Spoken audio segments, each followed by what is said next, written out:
এই দেখো সোনাকে এক্ষুনি স্নান করিয়ে নিয়ে এসছি, আর ওর ডান হাতটায় পড়ে গিয়ে ওর লেগেছিল। হাতটা ভাঙেনি, ঠাকুর অনেক বড় কৃপা, কিন্তু দেখো হাতের অবস্থাটা, বাচ্চারা আমার হাতটা নাড়াতে পারছে না, আর হাত পুরো ফুলে গেছে। ওই হাতটা নাড়াতে পারছে, কিন্তু এই হাত কিছুই করতে পারছে না, ওরকমভাবে রাখা। আর ওর হাতের একটা ব্যাগ দিয়েছে, আর ও যেহেতু নাড়াতে পারছে না, ফুলাতা গেঞ্জি টেঞ্জি কিছু পরাতে পারছি না, শার্ট পরাচ্ছি।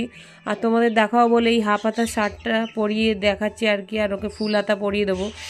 আর আমিও দেখিনি কাল থেকে, আজকে এখন স্নান করিয়ে নিয়ে আসার সময় দেখছি, স্নান করানোর সময় পুরো ওই বাচ্চারা আমার এই হাত পুরো ফোলা, হাতটা নাড়াতেই পারছে না একটুও।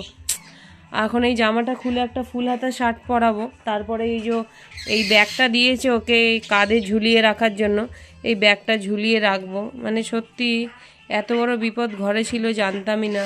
আর ওর একটা ফাড়াও ছিল হাত ভাঙার, সেই ফাড়াটা অল্পের উপর দিয়ে বেঁচে গেছে।